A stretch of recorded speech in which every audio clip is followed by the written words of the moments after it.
mayam pumnamakpu salai story gi mahut sinjaraga thoibi kaisamna taramna oksabaga loinana ikok nona khurumjari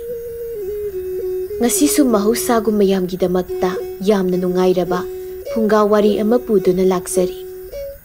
wari asigi mamingna asibaga luhungba thoibisa aduga wari asibu ibirakpana jengmi tai hauzik mayam gi maphamda wari asi kudul tamjagi mayam puna taminarasi numidangi thenglaba matamni senjau paiba ningthem amadi anam kanbi magi loinabi ina khunbi ga ngasisu masanupa tangbu buthiba makuta mainam paiduna khulda thoklaklami aigi isa amakaktang yausaba isa nupa atang sibu ngasina kanaga karaida leibano ne matam naga phattabane phattanung daga thoklabadi idi mangzare dago imitta isa ubu phangdana leirambadagi laifam kaya satuna laitin khoiramjaraga phangzaba isa nupa atangba ma kaktani aduna mana hairikai aina yaribasi aduda numidang thengna halakpasimadi mapa aina sukpam hek pamdabagi wani mana mi khatnarami nupi angangda karan tarami mingonda thangna thilami haibagidi ai karim khandeko maramdi senjau paiba mapa aina kanba ngambanna aduda isana numidang thengna halakpada yiknaba mina isada katu karan taramdana pattanungda thoklabadi dana aina sum kibagi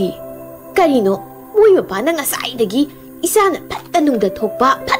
thokpa idana nghaitana palibadubo nati moi mapabu isa tangbana pattanungda thokpado yam pamlibraba ha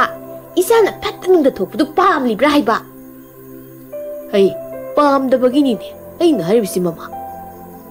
pamdradine madugi wado amkhana panbirakan isado mathana nati satkribado mabu senanaba sel piraga akanba moini thamlibaduni hoini aidi kaubu kawini isa senanaba akanba manglemga munanga su yaukiko adudi kiningai kaisu oidene ha aduga moi humna husik phawu yumda lakribase karigino haiwanita munanga manglemga na haibada eikoigi isa nupa atangmase kanano nupi ma mana yam nungsijaba mali adugi oira mali nasa nupana nonganbadagi numit amataba phawba yungi makada ngakta leitana nupi dugi manakta chatlibasi asengbra ni mama nangna haribasi ba aduna oitare aigi isa tangmase handak marakti iru toina lusai mafi maral yamna nankhalayedi hoi yumda halakpadabudi iroi malaga sana yunairagadi halaiko ado mama nupi dubu kari lamdaino kari ming kawi mama mapaduna kari tawbuno haibadi nang khanglabro mama mapagi maming kadi khangda mali moisu ado nupi masadudi masaku pazam sade ye mamingna thoibi sa kawe ye imung manungsu khara wa mali mama ga mapaga do aphanga phangba thabak suraga imung pui hai nupi masaduna phi sai haibra karino aduga maupa nipa ani magalai mali wabu wadaba isanabu pamnabadi nupi masado maraibak thambal saklabagumani kaino hayeng aigi yumsida ima oina leiba phangjarabadi masado sanana pungyong yongdoruni mama hoi adubudi aduda nupi masaduna nasanupasi sungpam pamdegi kari haiba senjau paiba ningthemgi amatang poksaba isa tangbabu nupiduna pamde haiba adudi karigino mama o isa nupa se okti sinidana aduga nupi masado khamton kauba makhul dagi nupa masa maga yam nungsina saba male adubune aidi isa nabu pamlabadi masana yagera yaroira lauda bu sunga yade harisini laudadi karino isa na pamlaga bo aduga aigi isa tangbana pisak piklingai dagi natro manabu pamlabadi migi oigera lai oigera mullaga oirabasu aikoinina hekta isada piribase adunane nupidugi mayumda ai hayeng ahaw athum phajaba mafi moral mayam ama leiraga chatlugi aduga mamaga mapagada isa tangbagi imau hinabai hairuge ai hairuge adugane imau oigedoriba nupi masadugi masaksu hek yenglake. Ado mama, nasa nupa mankrida. Yu thaklaga lau khongna lagribase. Mani kaino nasa nupani. Aduga isana lauribase kari harino amta munna taw.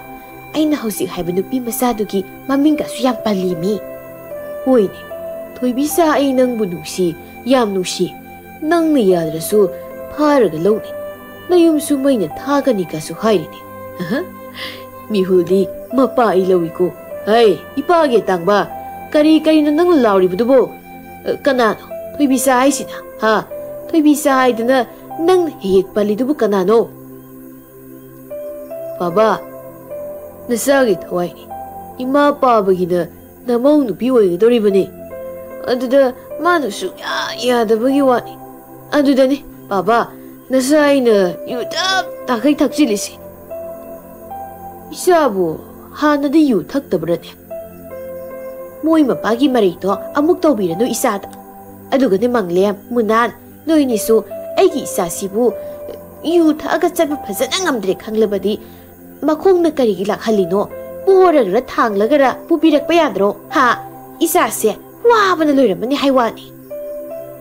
Manglem dumsa aina puraga mateka mu pujaramabani aduda atangbuna ngaksamdu osilagdana adum thangdajaraba. Aigi isana osinbabu kaidobage ojasanu kaino adugi natro aina noida selena pirise aduga munan nangdi podrasu thanglaga purakpadi yaidana ha isa atangbase. Dumsa manglemna pobu loiraga aina mu thanglaga pujarakpani aduda aingondasu atangbana thabakta loina osinna tu hojik phawba manam kokji khunam thimni dumsa. Namthi as mama nang amu odorabra law yumda hanum tasasi adugane munan manglem aigi isa nupa atangbana nungsi jaribi nupi dugi akupa marol sigdo aingona utatab ai hayeng mayumda saluge. Ashimru papa adudi noyani aigi babada amdai koi ado babana phana hairasu aigi thoibisana aingona sungya erak tokdi mandi akhoi ma gummi nupi natte nama ta ni hey munan manglem atangbase yumna khara thunung to pu he asumna manglem ga munan gana atangbadu pamboi thangboi tawraga mayum tan na purami aduga munan ga manglem ga do mayum damuk hankhirami asumna nongan bagadi ningthemna kaithel dagi ahaw athu mayam amaga set chana ba pirol mayam amga leirami aduga laikai gi arema saba ahal wangang bahiba mapuduna thoibisa gi khultana laklammi aduga thoibisa gi yum hangduna amuk sanglammi as yumda sidi odokna thireda masigi yumda sidabu aigi isanuba atangbuna pambanu piyubu leiramgadrane ahal aduna yumda siga hairagadi mi leinaramdu mati yen nganu gadi leiramgadra waribo hey mi makul taine kura san gari da haptuna imong nupi purakliba sana thaknaba sena inamayamse yumsde pusilo amta hayune hoi ai haizege hai noigi san gari do somna suamda laune thauji laune he aduga poisei mayam do sumang sida amta paisilo subaine ka larabadi mapudi aina maline ningthemna kura khara thulakpi aduga yumsi mi leibra haidana amta kau hojik taisi mapu malambadu mina yamuk takreni o yumsi mu mi leibro leiragadi mapan damta thopiro ahaldugi khonjal du tabada thobisa gi mama ga mapaga do mapan da thoklai ningthemna mayang kangma nupa maga nupi maga di thoklai he ahalduna moyeni sidi chakam ta sadra maleni ningthem oh yumsigi mi oibirabro thoibisagi mapana rasi odongna yaukhidrada yumsigi thoklali bai koini sibu yumsi mi oirabo kakaidana o kana oibirabano mangolda kakhat pironi mama ibungdagi fidaung te lauthuso aduga Kari karino sumangsidu honjilaga thamliba pot mayamsina. Thoibisagi mamana natraga moigi sibu posa yonbaga lakliba zalani moi mapa. Saningai phawba leidrakansida karino moina khallisibo. Ningthemna yaba moigi mangol sibu phamlingaidagadi tegloiko. Aishu khallibani phamlingaidaga teglaklabadi kramai tawnidana. Aikoi sumang dum phamjaregeda noigi mangol se thazab khra wali teglakado yam mali wari bo thoibisagi mapana otokna nusiroi dorida hey ama phida ka putoraklado mapana mai lipjarasani ado posa yon balakpa oidoribra oibirabadi aikoi de amatta pamjati lawjaroi haitare kullasida ina kaira khunba yumma so sabu yam leibani moidoina sanglaga yonbiyo aigidadi kanagado manjatri kana roi haijaba tare waro bibi yadeko ningthemna laira jarasu wangang sangang dinu pathoini yamba ai kanano karigi laino haibdo ongta hayuni hoi hoi ai haijage marup haigadra inau haigadra ai khoise pot won balak panate se mang the lip liba masana mi inaw ase isam sam inaw nate senjao paiba lawyam saba mayum da minai loiba inaw ni mayum ga di ai khoi gi mai kai du da ma gi chaw bu yum leipon te ni ningthem kara ayuni yam ai yum da sil bora kaya le phau hapa pot kayam sawi kaya le ai gi nu pina si na basana lupa khau kayam le do hayuni khara hoi hoi ai haijage aduga ga toko noina ai lairaba yumsi laibase adu haiba lairo adugi uradi ai tabagi matam ga sangde ko ingkol gi thabak yam lai aduga nangdi magi minai asing bu maliko kan hono masum saw phangnab as kamaina khangi janu made ningthemna nupa da nupa ni ina ka kulam labadi ningthau oigadaw mi ni hoi ai budi yawreidaba sumdaw bani ai ni hekta hairage ai ese atang mugi hek pop mapa ni aina laklibasina somi isa nupi masak mataw yam phajabi thoibisa kaubi isa nupi ma leiba mali mabu aigi isa nupana yam pamjaba yamna nungsijaraga leirami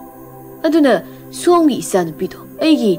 imau oirege haidana haiba lakpani ne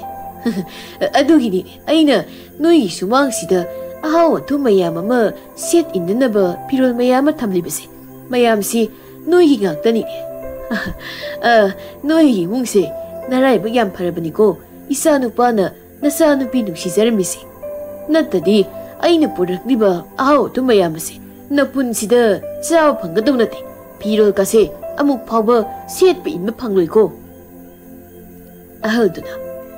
inaw ningthemna haribase asingba ngaktani ko masa nupana noigi nasa nupiga nungsibiramdradi sigumba yumda asida khongol tarakadab natte haitare amaromda hairabada nasa nupido inaw ningthemgi masa nupana yumda thamlaga sum sananaba leigi haibagumani wari bo ningthemna yamba nangna khara phagadra hairaga thoibisagi mapana hai noini yam tuna noigi napot na singse purga sakrosano mi ushita prasardna yam tuna sakrosano noi ina ko lisel paina noi gumba shagi mungda isan pise namau henggadabante noigi namau henggadau manro hai mama aigi long thoso chalo long thoso ne moini se mabuksida long na tilaga otkai thoibisagi mapagi asawbadu ubada ningthemga lakminaba ahaldu mapi takhatuna kanna chenki aduga thoibisasu mapana lagbudu tabada saksangdagi mapan thoglei ahalduna si yorodi thoi hingnaba chelawbana chunguni migi mabuktabu longna thilaga otkhai sibu ai buksibu uti hoina urubazalo ningthem nayamba yumna sele na taiba masanga maudabani hawjukte ningsinglei ningthemna masigi nupa asidi nupa thokpa hinmani aishu chelahubuna phadoirane thoibisana baba ima ꯀꯅꯥꯒꯅꯣ ꯈꯠꯅꯩꯗꯨꯕꯣ? ꯃꯤ ꯌꯥꯝꯅ ꯎꯁꯤꯠꯇꯕ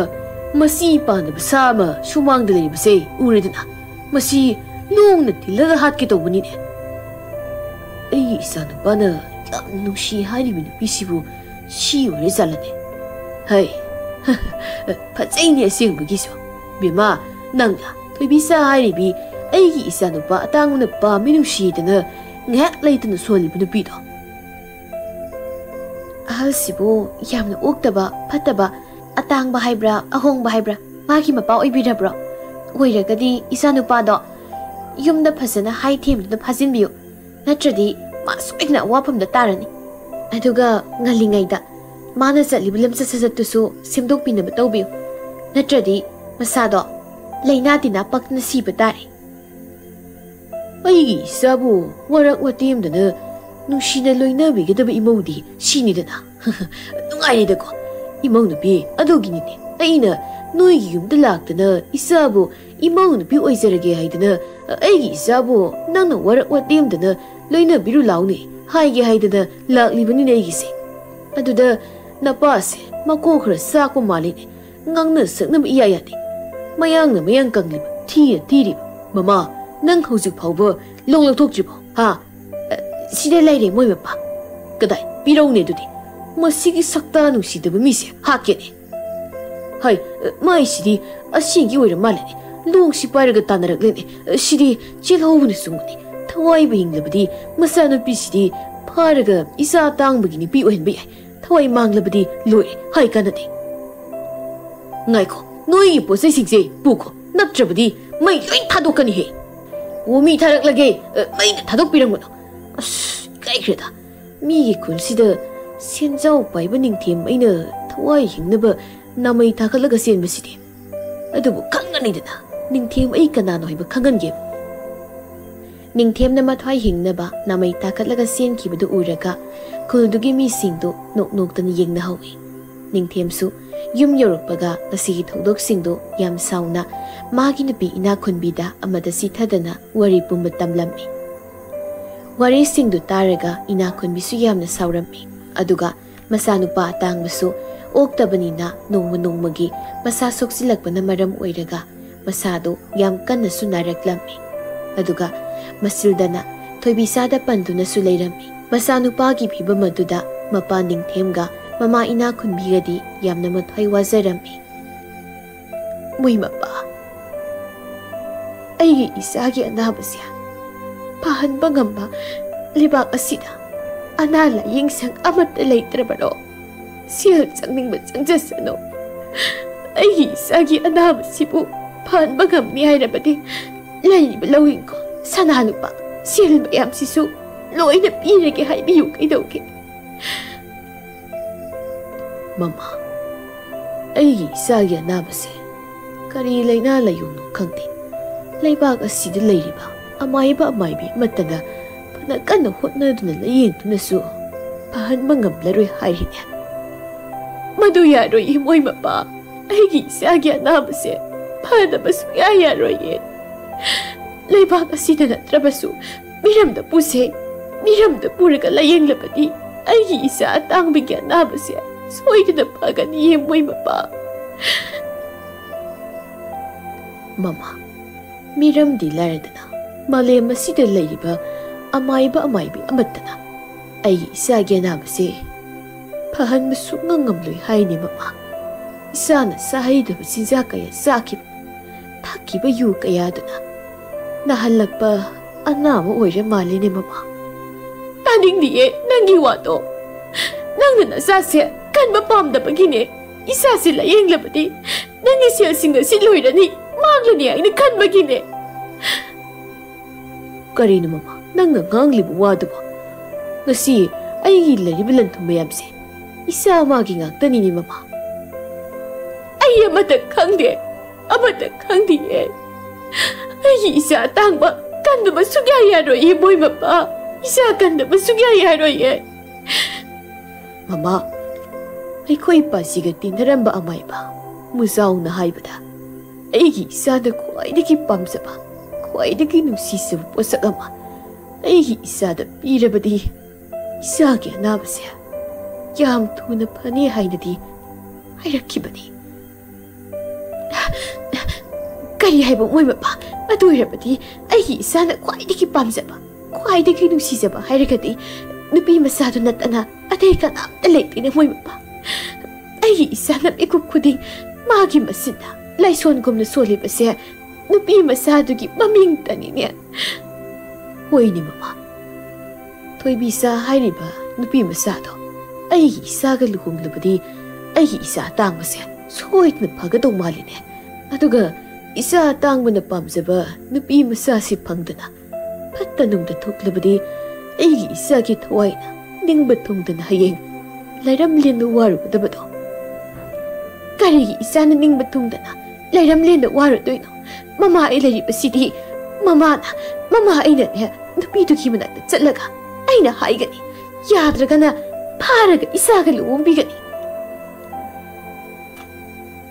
ꯑꯗꯨꯗꯤ ꯉꯥꯏꯔꯒꯨꯝꯁꯤ ꯃꯃꯥ, ꯍꯧꯖꯤꯛꯃꯛ ꯅꯨꯄꯤ ꯃꯆꯥꯗꯨꯒꯤ ꯃꯌꯨꯝꯗ ꯆꯠꯇꯨꯅ ꯑꯩ ꯏꯆꯥꯒ ꯂꯨꯍꯣꯡꯅꯕ ꯍꯥꯏꯔꯨꯔꯁꯤ, ꯑꯗꯨꯒ ꯍꯌꯦꯡꯃꯛ ꯍꯦꯛꯇ ꯂꯨꯍꯣꯡꯊꯣꯛꯁꯤ꯫ ꯍꯣꯏ ꯃꯣꯏ ꯃꯄꯥ, ꯑꯗꯨꯗꯤ ꯑꯩ ꯃꯪꯂꯦꯝꯒ ꯃꯨꯅꯥꯟꯒꯗ ꯏꯆꯥ ꯑꯇꯥꯡꯕꯒꯤ ꯃꯅꯥꯛꯇ ꯂꯩꯅꯅꯕ ꯑꯃꯨꯛꯇ ꯍꯥꯏꯔꯝꯒꯦ꯫ ꯍꯣꯏ ꯃꯃꯥ, ꯑꯩꯁꯨ ꯑꯃꯥꯏꯕ ꯑꯃꯥꯏꯕꯤ ꯃꯣꯏ ꯀꯨꯟꯗꯨꯅ ꯑꯩꯒꯤ ꯏꯆꯥꯒꯤ ꯑꯅꯥꯕꯁꯦ ꯌꯥꯝ ꯊꯨꯅ ꯐꯍꯜꯂꯕꯗꯤ ꯃꯣꯏꯅ ꯄꯤꯌꯨ ꯍꯥꯏꯕ ꯁꯦꯜꯗꯣ ꯄꯤꯒꯅꯤ ꯍꯥꯏꯗꯅ ꯑꯃꯨꯛꯇ ꯍꯥꯏꯔꯝꯒꯦ꯫ ꯍꯣꯏ ꯃꯣꯏ ꯃꯄꯥ, ꯉꯝꯂꯣꯏꯗꯕ ꯑꯣꯏꯔꯕꯗꯤ ꯍꯨ ꯄꯤꯖꯔꯒ ꯑꯃꯥꯏꯕ ꯑꯃꯥꯏꯕꯤꯁꯤꯡꯗꯣ ꯂꯣꯏꯅ ꯍꯥꯠꯀꯅꯤꯅꯁꯨ ꯍꯥꯏꯔꯝꯃꯣ꯫ ꯍꯣꯏ ꯍꯥꯏꯔꯝꯒꯦ ꯃꯃꯥ꯫ ꯑꯁꯨꯝꯅ ꯏꯅꯥꯈꯨꯟꯕꯤꯒ ꯅꯤꯡꯊꯦꯝꯒꯗꯨ ꯊꯣꯏꯕꯤꯆꯥꯒꯤ ꯃꯌꯨꯝꯗ ꯑꯃꯨꯛ ꯆꯠꯂꯝꯃꯤ꯫ ꯑꯗꯨꯒ ꯍꯌꯦꯡꯃꯛ ꯃꯆꯥꯅꯨꯄꯥꯒ ꯂꯨꯍꯣꯡꯂꯁꯤ, ꯅꯣꯏꯅ ꯄꯤꯌꯨ ꯍꯥꯏꯕ ꯁꯦꯜꯗꯨ ꯄꯤꯒꯦ ꯍꯥꯏꯅ ꯅꯥꯄꯜ ꯇꯧꯅ ꯃꯤ ꯎꯁꯤꯠꯇꯅ ꯍꯥꯏꯔꯝꯃꯤ꯫ ꯅꯤꯡꯊꯦꯝꯒ ꯏꯅꯥꯈꯨꯟꯕꯤꯒꯅ ꯃꯤ ꯌꯥꯝꯅ ꯎꯁꯤꯠꯇꯅ ꯃꯤꯕꯨ ꯀꯩꯁꯨ ꯂꯩꯇꯕ ꯁꯦꯜꯅ ꯂꯩꯕ ꯂꯣꯏꯕ ꯌꯥꯕ ꯋꯥꯉꯥꯡꯗꯨꯗ ꯊꯣꯏꯕꯤꯆꯥꯒꯤ ꯃꯃꯥꯒ ꯃꯄꯥꯒꯅ ꯌꯥꯝ ꯊꯤꯅ ꯉꯥꯡꯗꯨꯅ ꯅꯤꯡꯊꯦꯝꯒ ꯏꯅꯥꯈꯨꯟꯕꯤꯒꯗꯨ ꯇꯥꯟꯊꯣꯔꯛꯂꯝꯃꯤ꯫ ꯃꯗꯨꯅ ꯅꯤꯡꯊꯦꯝꯒ ꯏꯅꯥꯈꯨꯟꯕꯤꯒꯗꯨ ꯍꯦꯟꯅ ꯑꯁꯥꯎꯕ ꯍꯥꯏꯕꯗꯨ ꯑꯣꯏꯔꯝꯃꯤ꯫ ꯁꯥꯎꯅ ꯁꯥꯎꯅ ꯅꯤꯡꯊꯦꯝꯒ ꯏꯅꯥꯈꯨꯟꯕꯤꯒꯅ ꯌꯨꯝꯗ ꯍꯜꯂꯛꯄ ꯃꯇꯝꯗꯗꯤ ꯃꯆꯥꯅꯨꯄꯥ ꯑꯇꯥꯡꯕꯗꯨ ꯑꯅꯥꯕ ꯍꯦꯟꯖꯤꯟꯗꯨꯅ ꯑꯃꯥꯏꯕ ꯑꯃꯥꯏꯕꯤꯁꯤꯡꯗꯨꯅ ꯂꯥꯛꯅꯗꯨꯅ ꯂꯩꯔꯝꯃꯤ꯫ ꯑꯃꯥꯏꯕ ꯑꯃꯅ "ꯁꯤꯗꯤ ꯃꯇꯝ ꯌꯧꯔꯦ, ꯑꯩꯈꯣꯏꯅ ꯐꯅ ꯀꯟꯅ ꯍꯣꯠꯅꯔꯁꯨ ꯀꯟꯕ ꯉꯝꯂꯔꯣꯏ." ꯑꯃꯥꯏꯕꯤ ꯑꯃꯅ "ꯑꯗꯨꯗꯤ ꯑꯩꯈꯣꯏ ꯍꯧꯖꯤꯛ ꯀꯩꯗꯧꯁꯤꯒꯦ? ꯑꯉꯥꯡꯁꯤꯗꯤ ꯑꯩꯈꯣꯏꯅ ꯀꯟꯕ ꯉꯝꯗ꯭ꯔꯕꯗꯤ ꯃꯃꯥꯒ ꯃꯄꯥꯒꯅ ꯑꯩꯈꯣꯏꯕꯨ ꯍꯨ ꯄꯤꯖꯔꯒ ꯍꯥꯠꯀꯅꯤ ꯍꯥꯏꯗꯅꯁꯨ ꯉꯁꯥꯏ ꯍꯥꯏꯕꯤꯔꯝꯕꯅꯦ." ꯑꯃꯥꯏꯕꯤ ꯑꯃꯅ ꯑꯃꯨꯛ "ꯑꯩꯗꯤ ꯁꯦꯜꯍꯧꯔꯅꯤ. ꯅꯤꯡꯊꯦꯝꯒ ꯃꯥꯏ ꯅꯨꯄꯤ ꯏꯅꯥꯈꯨꯟꯕꯤꯒꯁꯦ ꯃꯤꯅ ꯍꯥꯏꯅꯕꯗ ꯁꯦꯜ ꯄꯥꯏꯕꯒꯤ ꯍꯧꯅꯕꯤ ꯇꯧꯕ ꯌꯥꯝ ꯉꯝꯕꯅꯦꯅ ꯌꯥꯝ ꯐꯠꯇꯦ ꯍꯥꯏꯅꯩꯌꯦ. ꯑꯗꯨꯅ ꯑꯩꯗꯤ ꯆꯦꯜꯂꯤꯍꯦ." ꯑꯇꯩꯗꯨꯅ "ꯑꯗꯨꯗꯤ ꯑꯩꯈꯣꯏꯁꯨ ꯆꯦꯜꯍꯧꯔꯁꯤ. ꯃꯅꯤꯡꯂꯣꯝꯗꯒꯤ ꯆꯦꯟꯈꯤꯁꯤ. ꯃꯃꯥꯡꯂꯣꯝꯗꯗꯤ ꯃꯁꯥ ꯐꯕ ꯅꯍꯥ ꯑꯅꯤꯗꯣ ꯁꯣꯏꯗꯅ ꯂꯩꯔꯝꯒꯅꯤ. ꯂꯥꯎ ꯂꯥꯎ ꯆꯦꯜꯍꯧꯔꯁꯤ." ꯑꯃꯥꯏꯕꯤ ꯑꯃꯅ "ꯑꯁ, ꯃꯣꯏꯗꯤ ꯂꯣꯏ ꯆꯦꯟꯈ꯭ꯔꯦꯅꯦ. ꯑꯩꯗꯤ ꯐꯅꯦꯛ ꯇꯥꯔꯛꯇꯅ ꯁꯦꯝꯂꯤꯉꯩꯗ ꯆꯦꯟꯕꯒ ꯅꯪꯍꯧꯗ꯭ꯔꯦꯅꯦ." ꯃꯪꯂꯦꯝꯅ "ꯏꯃꯥ ꯃꯥꯏꯕꯤ, ꯃꯣꯏ ꯑꯇꯩꯗꯤ ꯀꯥꯏ ꯆꯠꯅꯈ꯭ꯔꯦ?" ꯃꯨꯅꯥꯟꯅ "ꯏꯟꯗꯣꯝꯆꯥꯒ ꯈꯨꯔꯥꯒꯁꯨ ꯂꯥꯛꯏꯅꯦ ꯃꯪꯂꯦꯝ." ꯅꯤꯡꯊꯦꯝꯅ "ꯈꯣꯏꯗꯧꯁꯤ ꯁꯥꯎꯅꯤꯡꯗ꯭ꯔꯦꯗ. ꯀꯩꯁꯨ ꯅꯠꯇꯕ ꯅꯨꯄꯤ ꯑꯃꯒꯤ ꯅꯤꯡꯊꯦꯝꯃꯩꯕꯨ ꯍꯟꯖꯤꯟ ꯍꯟꯖꯤꯟ ꯏꯀꯥꯏꯕ ꯅꯪꯂꯕꯀꯣ? ꯃꯪꯂꯦꯝ, ꯃꯨꯅꯥꯟ, ꯅꯣꯏꯅꯤ ꯀꯥꯏꯗ ꯂꯩ? ꯑꯗꯨꯒ ꯑꯃꯥꯏꯕ ꯑꯃꯥꯏꯕꯤꯁꯤꯡꯅ ꯀꯥꯏꯗ ꯂꯩꯈ꯭ꯔꯦ?" ꯏꯅꯥꯈꯨꯟꯕꯤꯅ "ꯉꯁꯤꯃꯛ ꯅꯨꯄꯤ ꯃꯆꯥꯗꯨ ꯐꯥꯔꯒ ꯂꯨꯍꯣꯡꯒꯗꯕꯅꯤ." "ꯍꯦ, ꯑꯃꯥꯏꯕꯤ ꯃꯣꯏ ꯑꯇꯩꯗꯤ ꯀꯥꯏꯗ ꯂꯩ? ꯑꯩꯒꯤ ꯏꯆꯥꯁꯤꯅ ꯃꯊꯟꯇ ꯀꯥꯗ ꯊꯝꯂꯒ." ꯑꯃꯥꯏꯕꯤ ꯑꯃꯗꯨꯅ ꯈꯨꯝꯂꯛꯏ "ꯃꯣꯏ ꯑꯇꯩꯗꯤ ꯁꯣꯝꯒꯤ ꯏꯆꯥꯅꯨꯄꯥꯒꯤ ꯑꯅꯥꯕꯁꯦ ꯍꯦꯟꯖꯤꯜꯂꯛꯑꯦ ꯍꯥꯏꯗꯅ ꯀꯤꯗꯅ ꯂꯣꯏ ꯆꯦꯟꯈ꯭ꯔꯦ. ꯑꯩꯗꯤ ꯑꯉꯥꯡꯁꯤꯒꯤ ꯈꯜꯂꯒ ꯂꯥꯏꯕꯛ ꯌꯦꯡꯈꯤꯒꯦ ꯍꯥꯏꯗꯅ ꯂꯩꯍꯧꯕꯅꯤ." "ꯀꯔꯤ ꯍꯥꯏꯕ? ꯑꯩꯒꯤ ꯏꯆꯥꯒꯤ ꯑꯅꯥꯕ ꯍꯦꯟꯖꯤꯜꯂꯛꯑꯦ ꯍꯥꯏꯕ? ꯏꯃꯥꯒꯤ ꯕꯨꯡꯉꯣ, ꯏꯆꯥ ꯀꯩꯗꯧꯔꯒꯦ?" ꯏꯅꯥꯈꯨꯟꯕꯤꯒ ꯅꯤꯡꯊꯦꯝꯒ ꯑꯃꯥꯏꯕꯤꯗꯨꯒ ꯄꯨꯟꯅ ꯑꯇꯥꯡꯕꯒꯤ ꯃꯅꯥꯛꯇ ꯆꯦꯟꯁꯤꯜꯂꯝꯃꯤ꯫ ꯑꯇꯥꯡꯕꯗꯤ ꯐꯃꯨꯡꯗꯨꯗ ꯊꯔꯣ ꯃꯔꯣ ꯑꯣꯟꯗꯨꯅ ꯌꯥꯝꯅ ꯋꯥꯅ ꯂꯩꯔꯝꯃꯤ꯫ ꯃꯗꯨ ꯎꯕꯗ ꯏꯅꯥꯈꯨꯟꯕꯤꯒ ꯅꯤꯡꯊꯦꯝꯒꯅ ꯆꯦꯟꯁꯤꯟꯗꯨꯅ ꯃꯆꯥꯕꯨ ꯀꯣꯟꯗꯨꯅ ꯀꯞꯄꯤ꯫ ꯑꯃꯥꯏꯕꯤꯗꯨꯗꯤ ꯀꯤꯃꯟꯈ꯭ꯔꯗꯨꯅ ꯍꯥꯏꯐꯦꯠ ꯌꯦꯡꯁꯤꯟꯅꯔꯝꯂꯒ ꯍꯤꯗꯥꯛ ꯂꯧꯔꯨꯒꯦ ꯍꯥꯏꯔꯒ ꯀꯟꯅ ꯆꯦꯟꯈꯤ꯫ ꯑꯗꯨꯒ ꯑꯇꯥꯡꯕꯗꯤ ꯁꯤꯔꯝꯗꯥꯏ ꯃꯤꯀꯨꯞꯇꯨ ꯐꯥꯎꯕ ꯊꯣꯏꯕꯤꯆꯥꯕꯨ ꯃꯥꯒꯤꯅꯤ, ꯀꯅꯥꯝꯇꯒꯤ ꯑꯣꯏꯕ ꯌꯥꯔꯣꯏ, ꯊꯣꯏꯕꯤꯆꯥꯒꯤ ꯃꯅꯥꯛꯇ ꯃꯥꯕꯨ ꯄꯨꯕꯤꯌꯨ ꯍꯥꯏꯅ ꯀꯞꯂꯝꯃꯤ꯫ ꯃꯆꯥ ꯑꯇꯥꯡꯕꯒꯤ ꯃꯇꯧꯗꯨꯗ ꯃꯃꯥꯒ ꯃꯄꯥꯒꯗꯨ ꯍꯥꯏꯐꯝ ꯇꯧꯐꯝ ꯈꯪꯗꯅ ꯃꯆꯥ ꯑꯇꯥꯡꯕꯕꯨ ꯀꯣꯟꯗꯨꯅ ꯀꯞꯇꯨꯅ ꯂꯩꯈ꯭ꯔꯦ꯫ "ꯏꯃꯥ, ꯕꯥꯕꯥ, ꯊꯣꯏꯕꯤꯁꯥꯒꯤ ꯃꯅꯥꯛꯇ ꯄꯨꯕꯤꯌꯣ ꯊꯣꯏꯕꯤꯁꯥ ꯎꯗꯕ ꯌꯥꯝ ꯀꯨꯏꯔꯦ ꯏꯃꯥ ꯕꯥꯕꯥ ꯑꯩꯕꯨ ꯊꯣꯏꯕꯤꯁꯥꯒꯤ ꯃꯅꯥꯛꯇ ꯄꯨꯕꯤꯌꯣ ꯃꯥ ꯎꯗꯕꯗ ꯏꯃꯥ ꯌꯥꯝ ꯋꯥꯏꯌꯦ ꯑꯩ ꯃꯥꯕꯨ ꯌꯥꯝ ꯅꯨꯡꯁꯤꯌꯦ ꯃꯣꯏ ꯃꯄꯥ ꯏꯁꯥꯒꯤ ꯃꯇꯧꯁꯦ ꯑꯩ ꯌꯦꯡꯕ ꯉꯝꯗ꯭ꯔꯦꯅꯦ ꯃꯣꯏ ꯃꯄꯥ ꯏꯁꯥꯁꯤ ꯄꯨꯔꯒ ꯅꯨꯄꯤ ꯃꯆꯥꯗꯨꯒꯤ ꯃꯌꯨꯝꯗ ꯑꯃꯨꯛꯇ ꯆꯠꯂꯨꯁꯤ ꯆꯠꯁꯤ ꯃꯃꯥ ꯆꯠꯁꯤ ꯃꯄꯥ ꯑꯩ ꯂꯩꯔꯤꯉꯩꯗ ꯏꯁꯥꯒꯤ ꯅꯤꯡꯕ ꯊꯨꯡꯗꯕ ꯌꯥꯕ꯭ꯔꯣ ꯍꯩ ꯃꯪꯂꯦꯝ ꯃꯨꯅꯥꯟ ꯑꯩꯒꯤ ꯏꯆꯥ ꯑꯇꯥꯡꯕꯁꯦ ꯅꯨꯄꯤ ꯃꯆꯥꯗꯨꯒꯤ ꯃꯌꯨꯝꯗ ꯑꯃꯨꯛꯇ ꯄꯨꯁꯤ ꯂꯥꯎ ꯍꯩ 이마게 땅바 라오 낭이 토이비사기 마휴다 잘라시냐 아두가냐 토이비사도 파라가 이사요이는 부드라시 따브라 이마나 거리시야 아땅바 아땅바 모이바빠 나사도 빠세 볼랑콩다 피에 쏟고 파우보금나 빠드락빠드락 따그래 서울수 혼기죠 밤이수 빠기다래 이마기 보고 아땅바 아땅바 그녀르게 있자보 따브라 따브라 낭모 이마나 거리바세 이마게 땅바 이마게 땅바 사보 그슈났다보다 이홍홍 시라드라네 이마게 땅바 마마 이사세 마빠이나 꼬바가 공기되네 이마게 땅바 망렘나 시르 말린다리시 마시르디 이바니디 타박 수품 높음 레이로이니 문나나 파락다에두디 아땅 마시는 버기 시엔 매야 팡예드나 이바니나 미고나 묵루르가 마시르디 이바니 흉다둠 팜라가 레이버기 모니네 아땅 마시수 따따부 진작싱도 타카누 싸가누 해부 수야야다부 마마가 마빠가시수 농무다 따오고누 이붕어 하이다나 쑥등에 팅다부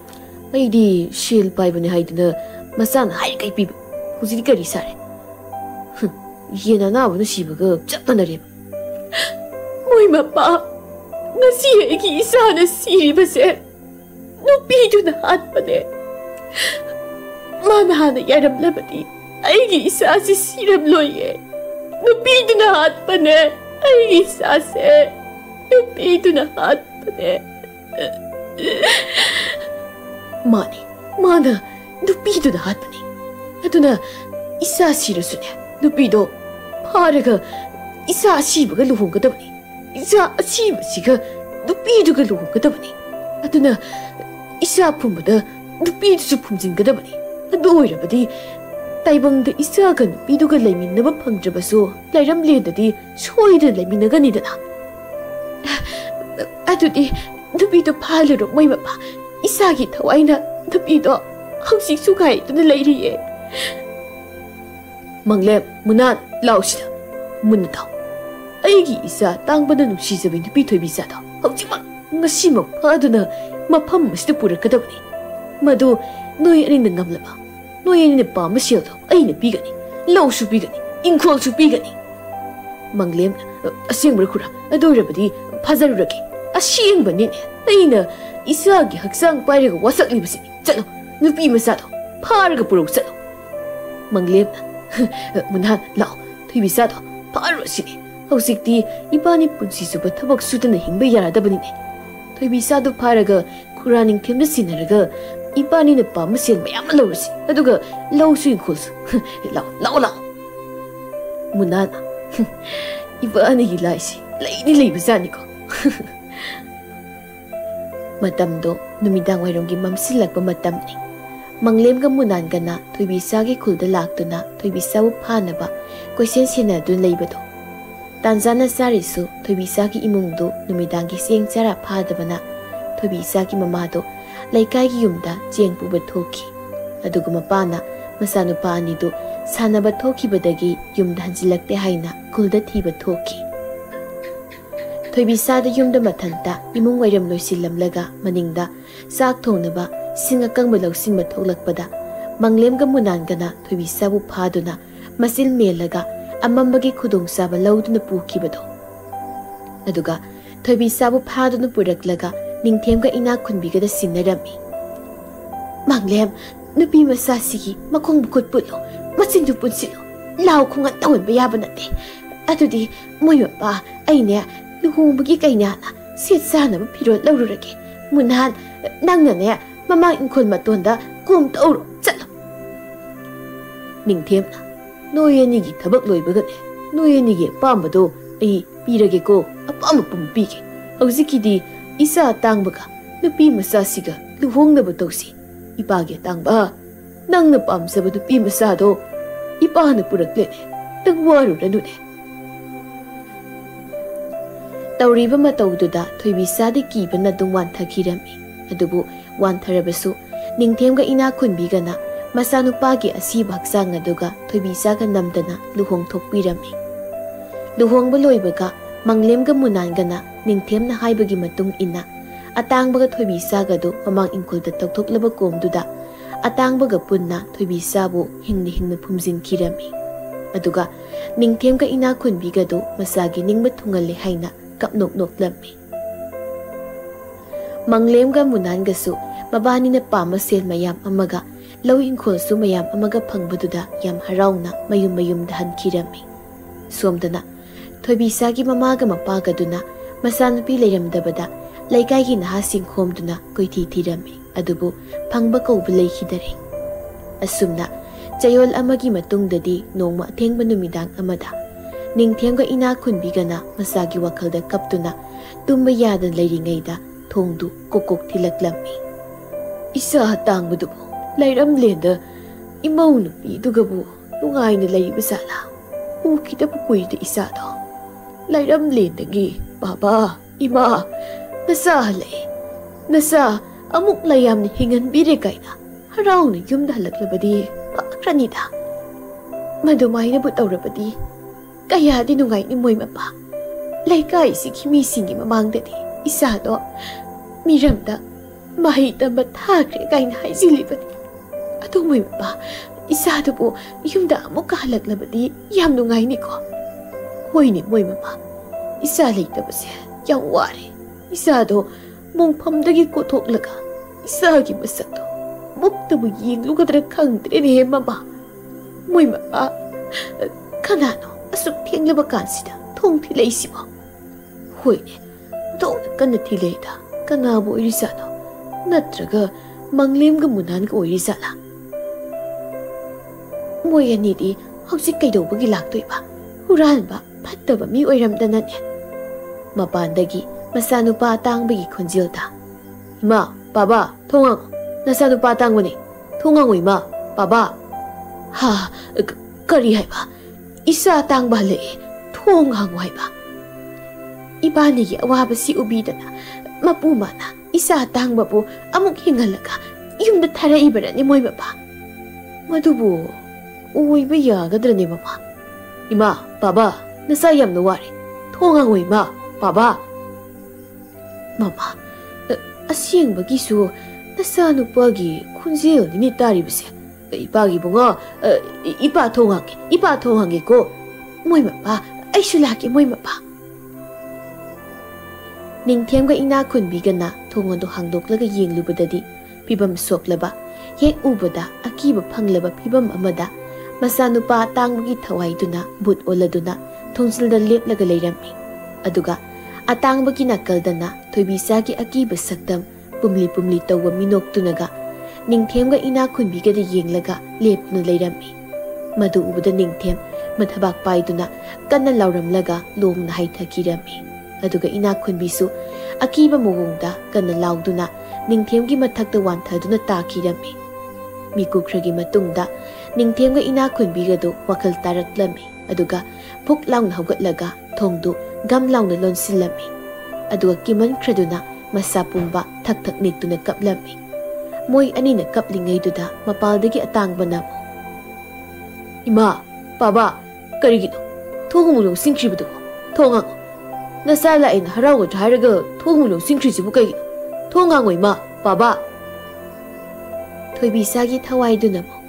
hihi namau nupisu yaura iye thongang ima baba Kongamuta soksage Noyani kana no khangdiye sakra jalo ꯑꯩꯒꯤ ꯏꯆꯥ ꯏꯃꯧ ꯑꯩ ꯑꯃꯠꯇ ꯂꯩꯇꯦꯅꯦ ꯆꯠꯈ꯭ꯔꯣ ꯆꯠꯂꯣ ꯑꯇꯥꯡꯕꯅ ꯏꯃꯥꯒ ꯄꯥꯝꯒꯁꯦ ꯃꯕꯨꯛ ꯀꯌꯥ ꯐꯠꯇ꯭ꯔꯤꯕꯅꯣ ꯅꯍꯥꯟꯈꯩꯗꯤ ꯏꯆꯥ ꯑꯇꯥꯡꯕꯗꯣ ꯎꯗꯕ ꯀꯨꯏꯔꯦ ꯑꯃꯨꯛ ꯍꯜꯂꯗꯤ ꯐꯅꯤꯗ ꯍꯥꯏꯗꯨꯅ ꯀꯞꯂꯒ ꯍꯧꯖꯤꯛ ꯍꯜꯂꯀꯥꯟꯁꯤꯗ ꯊꯣꯡ ꯍꯥꯡꯎ ꯌꯥꯗꯦ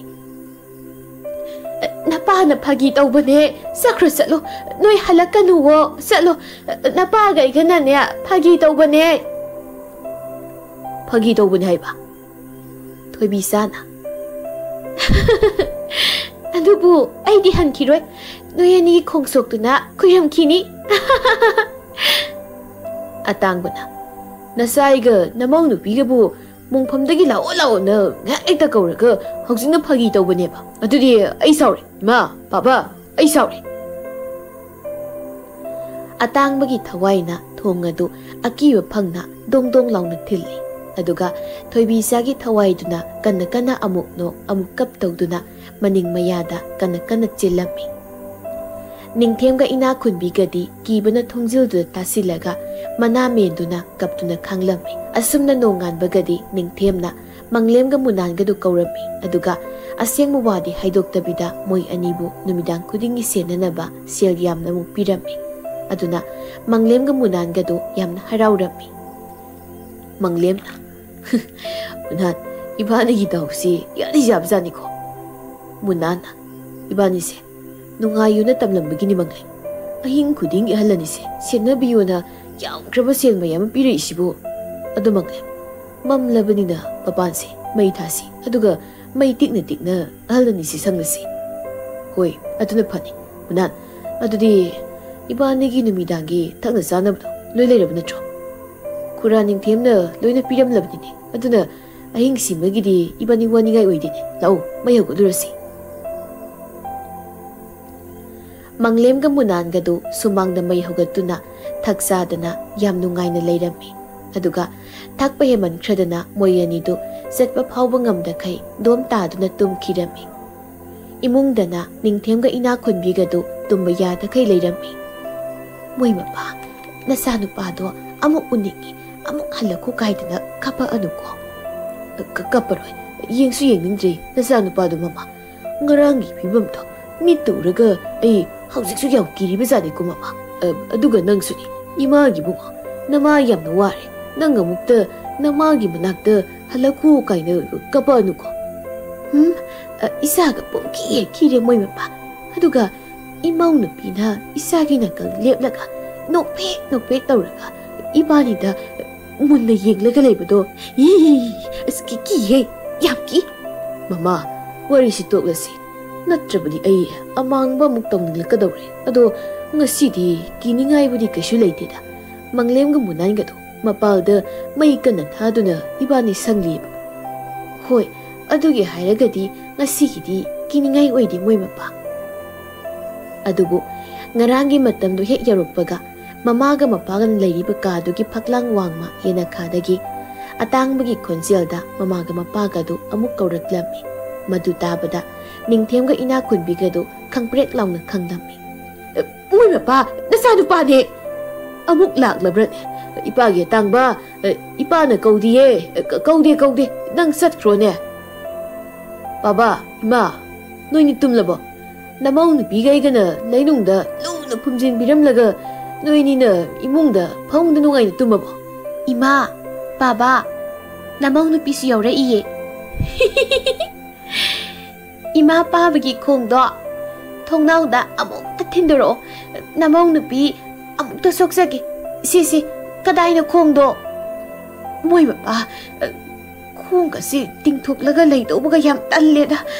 ꯏꯃꯧ ꯅꯨꯄꯤ 이마기 공은이야 속비라노 쌀로 쌀크로 쌀로 짤로이 숙자 짤로이 애디 콩소키니 짤로이 숙자 짤로이 망렘가 무난가두부 마용다 기든 시행그러브 잘라네 동 기리다고 떠오리세 까리기 기노 봐봐 나 시행노 오이르브세 까나나 오힌마도 이마가 빠오건 나트로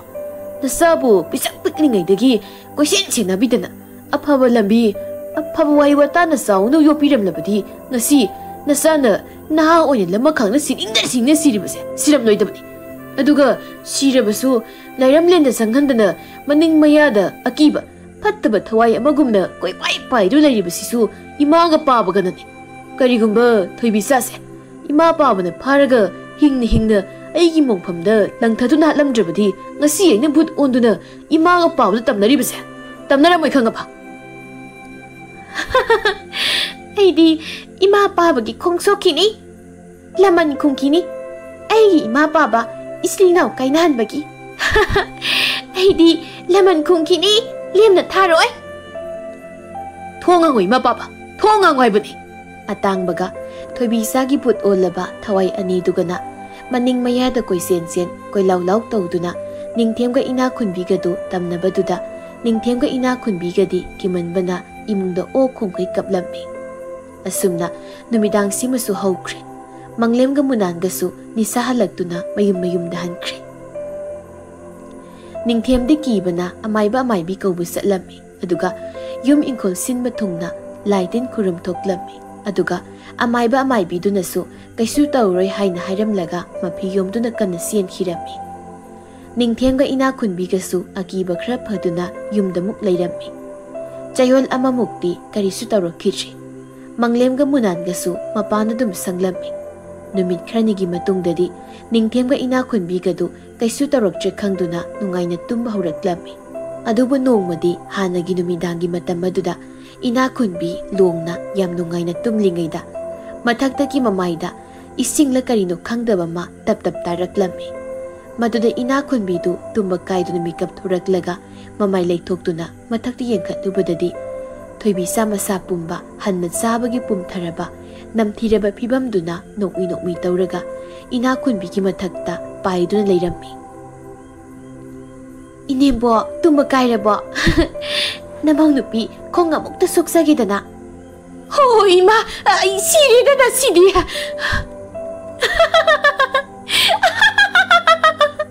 पेना नोके मोइ बापा हो इमा इना खुनबी कीबना मया लाउना कादुन लाउरिङैदुदा इना खुनबीगी मथक्ता थोइबिसागी फिबम काइरम सादो तुप लाउन उपतुना तासिलम्मी मदुदा इना खुनबीदी खुदकदुदा लाउ फाउब नंगदखै थवाई अदुम थाखिरम्मी सिगा चप मानना निंगथेमदसु थोक्लम्मी अदुना निंगथेमसु अहिंगदुमक्तदा मया लाउना कारगा थवाई अदुम थारम्मी नोंगानबगदी मंगलेमगा मुनानगसु करीमदा खंगदबी युमददुम हनखिरम्मी नोंग निनीगी मतुंगददी मंगलेमगा मुनानगदु वखल अमा तौरक्लम्मी खुरागै दोमसागसे हंदक नोंग निनीसे सुउदे कमाय तौरिजानो खंगदनी ऐसु नोंगोंदा हाइगे तौरम्मिनी नत्रगा इमुंगदा संगलगा अमता कौसिरो कौरगा येंगलसी लाओ दुदी इमुंगदे ते संगसे खुरा दोमसा खुरा दोमसाओ लेते जानो मुनाना खुरा निंगथेम दोमसा असिंगी लेते जानो इमुंगनेना ममसु mummy hey makolam di tai खुरा इदुमसाओ मंगलेमगा मुनानगने मंगलेमना अई मपानदगी मै लरुगी मुनान होय लौरो अहलनी लैरमद्रबदी युमसी लैबा सियलदगी सनादगी लोइना हुरालगा पुगिदौनी नाकलदगी असेंगब्रनी मुनान ए कनानो हुजिगिदो अतांगबगी थवाइदुना अइनी यामा मुनान अतांगबनी हा करीबा मंगलेम मुनाना मपान सेंगे तौबगा थोंखंगलो लोनसिनखिरम्मी अदुगा मपानदना मंगलेमदु अकीबा फंगना कोइलाउ लाउरम्मी मुनानसु कीबना इमुंगदुदा कोइलाउ लाउरम्मी अदुगा नोंगालकपददी लैकाइगी मिसिंगना सिंगनरक्तुना निंगथेमगी युमना संगलकपददी मंगलेमना अतांगबगा थोइबिसागना फुमकिबा मंगदुदा मंगक फाउ फुमलगा मख्या लाउना अकीबा फंगना लाउरगा असीबगुमना सीदु लैरम्मी इमुंगदना निंगथेमगा इना खुनबिगदु मनम इसेन सेनखै सीदुना लैरम्बसु थेंगनरम्मी अदुगा मुनाना वखल सोइदुना ngौरी फरी तौदुना लैरम्मी अदुगा लैकाइगी मिसिंगदुदा मुनाना जोरल फारोल लोंदुना असेंग मचुम वारी पुंबा लिरम्मी वारी सिंगदु तारगा लैकाइगी मिसिंगदुना मंगदु तौदुना येंगलुबददी ꯑꯇꯥꯡꯕꯒ ꯊꯣꯏꯕꯤꯁꯥꯒꯒꯤ ꯄꯊꯥ ꯄꯨꯝꯊꯔꯕ ꯁꯔꯨ ꯄꯣꯂꯥꯡ ꯑꯗꯨ ꯊꯦꯡꯅꯔꯝꯃꯤ꯫ ꯄꯥꯎ ꯑꯁꯤ ꯊꯣꯏꯕꯤꯁꯥꯒꯤ ꯃꯃꯥꯒ ꯃꯄꯥꯒꯁꯨ ꯇꯥꯔꯝꯃꯤ꯫ ꯑꯗꯨꯅ ꯃꯃꯥꯒ ꯃꯄꯥꯒꯁꯨ ꯀꯞꯇꯨꯅ ꯆꯦꯜꯂꯛꯂꯝꯃꯤ꯫ ꯑꯗꯨꯒ ꯊꯣꯏꯕꯤꯁꯥꯒꯤ ꯃꯃꯥꯒ ꯃꯄꯥꯒꯅ ꯊꯣꯏꯕꯤꯁꯥꯒꯤ ꯁꯔꯨ ꯄꯣꯂꯥꯡ ꯑꯗꯨ ꯌꯨꯝꯗ ꯄꯨꯗꯨꯅ ꯂꯥꯏꯇꯤꯟ ꯈꯨꯔꯨꯝꯗꯨꯅ ꯃꯊꯧ ꯃꯉꯝ ꯐꯖꯅ ꯄꯥꯡꯊꯣꯛꯄꯤꯔꯝꯃꯤ꯫ ꯁꯣꯝꯗꯁꯨ ꯂꯩꯀꯥꯏꯒꯤ ꯃꯤꯁꯤꯡꯅ ꯑꯃꯥꯏꯕ ꯃꯥꯏꯕꯤ ꯀꯧꯗꯨꯅ ꯑꯇꯥꯡꯕꯒ ꯃꯃꯥ ꯏꯅꯥꯛ ꯈꯨꯟꯕꯤꯒ